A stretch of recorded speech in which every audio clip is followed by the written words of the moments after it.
ធ្វើជាបុរៈអង្គតបជួមកហើយមានបងប្អូនខ្មែរណានៅក្នុងប្រទេសដែលស្រាយថាកាត់ដីដូរសន្តិភាពអត់មានទេមានតែអ្នកនៅក្រៅស្រុកក្រៅប្រទេសគាត់បែរជាទម្លាក់កំហុសមកបងប្អូននៅក្នុងស្រុកខ្មែរថាកាត់ដីដូរណាក៏ដឹងដែររាជរដ្ឋាភិបាលក្រសួងការពារជាតិបានផុសរួចមកហើយផែកពហិនថៃម្នាក់ផុសបាទដូចជានៅក្បាលដីមួយថ្ងៃនៅដីនៅអូខ្លាឃ្មុំបាទហើយខ្ញុំក៏ឆ្លើយទៀតបាទពិតប្រាកដមែននឹងជាដីរបស់ខ្ញុំគេសង្គ្រាមមិនទាន់អីនឹងនេះផងអាកបៅឈឺចុកចាប់មិនទាន់នឹងជាផងគាត់បែរជាផងកម្ពុជាគួរប្រញាប់ចងមិត្តភាពជាមួយថៃឡើងវិញនិងរៀនសូត្រពីគេពុកម៉ែបងប្អូនជាច្រើនបានសួរខ្ញុំថាតើនៅទឹកដីអូស្មាច់បាទខេត្តរតនមានជ័យម្សិលមិញនេះយប់មិញនេះបាទទាហានថៃបានដុតផ្ទះប្រជាពលរដ្ឋមែនបាទខ្ញុំឆ្លើយថាពិតប្រាកដមែនហើយមួយទៀតមានពុកម៉ែបងប្អូនចោទសំណួរសួរខ្ញុំថាខ្ញុំឃើញផែកទាហានថៃម្នាក់ផុសបាទដូចជានៅក្បាលដីមួយថ្ងៃនៅដីនៅអូខ្លាឃ្មុំបាទហើយខ្ញុំក៏ឆ្លើយទៀតបាទពិតប្រាកដមែននឹងជាដីរបស់ខ្ញុំនៅក្បាលដីរបស់ខ្ញុំហើយបងប្អូនសួរមួយទៀតចុះឃើញទាហានថៃម្នាក់បាទគាត់បង្ហោះថ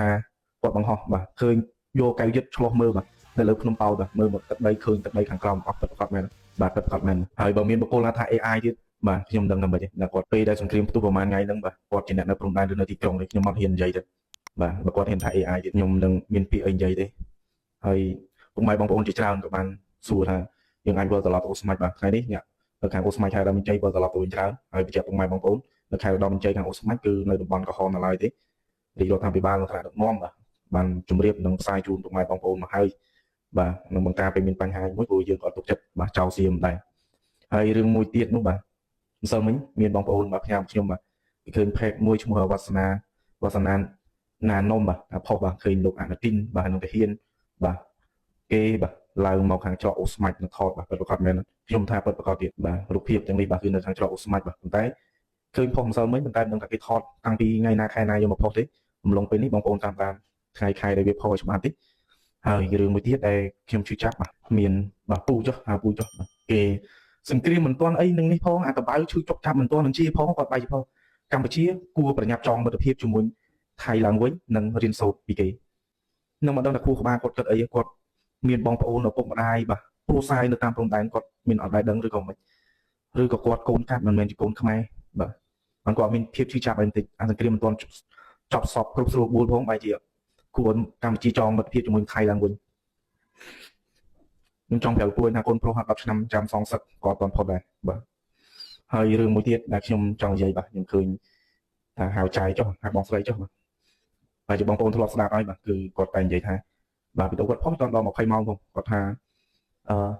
បន្លាលួសគូទូកុងតឺន័របន្លាលួសគូកុងតឺន័រខ្ញុំចង់សួរចាឯងថាបងស្រីមានផ្ទះមានគ្រួសារនៅតាមព្រំដែនមានបងប្អូនធ្វើជាទាហានធ្វើជាបុរៈអង្គតបជួមកហើយមានបងប្អូនខ្មែរណានៅក្នុងប្រទេសដែលស្រាយថាកាត់ដីដូរសន្តិភាពអត់មានទេមានតែអ្នកនៅក្រៅស្រុកក្រៅប្រទេសគាត់បែរជាទម្លាក់កំហុសមកបងប្អូននៅក្នុងស្រុកខ្មែរថាកាត់ដីដូរណាក៏ដឹងដែររាជរដ្ឋាភិបាលក្រសួងការពារជាតិបានផុសរួចមកហើយសពថ្ងៃដែលថៃកាន់កាប់ឬក៏ដែលឈរជើងហ្នឹងមិនមែនយកធ្វើជាបន្ទាប់ខ្សែព្រំដែនអន្តរជាតិទេគឺយើងយកផែនទីបាទដែលមានស្រាប់ផែនទីបារាំងស្រៀម1904ដល់1907ហ្នឹងយកមកដោះស្រាយយើងយកមកវាស់វែងអញ្ចឹងសង្ឃឹមថាពុកម៉ែបងប្អូនតាមជីដែរទាំងអស់គ្នាបាទហើយខ្ញុំអនុជាងគេគឺអ្នកនៅភូមិជោគជ័យនៅ3ជាន់មែនគាត់ឃ្លាតឆ្ងាយពីផ្ទះយូរមកហើយអញ្ចឹងរងចាំឥឡូវយើងកំពុងតែមានចំនួនយើងកំពុងតែដោះស្រាយអញ្ចឹងយើងប្រជាពលរដ្ឋខ្មែរបានដឹងរួចមកហើយគាត់បែរជាទៅផ្សាយទៅទម្លាក់កំហុសបាទថាកាត់ដីដូរយកសន្តិភាពបងប្អូនខ្មែរនៅក្នុងប្រទេសកម្ពុជាគ្មានអ្នកណាមិនទាន់បាននិយាយពីច្រើនសិតតែអ្នកក្រៅប្រទេសទេបែរជាចង់រុញគ្នាទៅខាងអ្នកប្រឆាំងដែរគ្នាកំពុងតែវេទនាអញ្ចឹងហើយបែរជាផ្សាយអញ្ចឹងហើយ comment គេ comment គេជេរគាត់ថាគាត់ច្រើនមែនទេអញ្ចឹងសូមពុកម៉ែបងប្អូនទាំងអស់បាទនៅតាមព្រំដែនទាំងអស់បាទថ្នាក់ដឹកនាំនិងរាជរដ្ឋាភិបាលកំពុងតែដោះស្រាយហើយពុកម៉ែបងប្អូនដែលដឹងហើយបាទគ្រួសារក្នុងទប់តែក្នុងវីដេអូដែលបងស្រីនិយាយនោះគាត់ថាអ្នកផ្សាយគាត់តែបំពល់ខ្ញុំមកខឹងរឿងអីដែលគាត់និយាយថាម្នាក់ឲ្យទៅផុសអីគាត់ថាបំពល់អញ្ចឹងគាត់ផុសបំពល់ត្រូវជាងគេចឹងសិតថាខាងថៃខាងទាហានថៃនោះគឺផុសខាងឈរជើងបាទ25កន្លែងនឹងកាន់កាប់បានអីអស់ហើយចុះទាហានបាទក្នុងទប់កម្ពុជាយើងនឹងទៅឈរជើងកន្លែងណាបងស្រីអីនៅតាមព្រំដែនមានគ្រួសារមានពូជបងនៅតាមព្រំដែនបងស្រីអីមានគ្រួសារពូជបងតាមព្រំដែនសាកសួរទៅ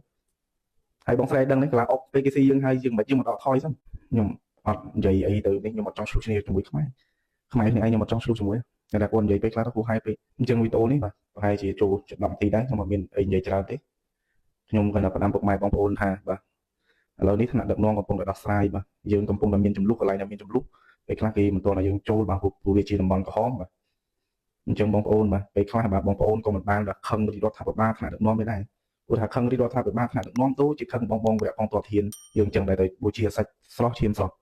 ព្រោះហេតុអីបាទកងទ័ពវរៈកងទ័ពជួបមុខគ្រប់ដំណាក់ថ្នាក់ទាំងអស់គឺស្ដាប់ការណែនាំរបស់រដ្ឋាភិបាលថ្នាក់ដឹកនាំណាអញ្ចឹង ពុកម៉ែបងប្អូនខ្ញុំសង្ឃឹមថាពុកម៉ែបងប្អូននឹងឆាប់អាចវិលត្រឡប់ទៅផ្ទះវិញបានឆាប់ៗទាំងអស់គ្នាហើយ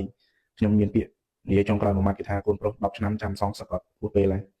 មានតែពាក្យប៉ុណ្ណឹងចុងក្រោយខ្ញុំក៏សូមអរគុណសូមជម្រាបលាបាទបើមាន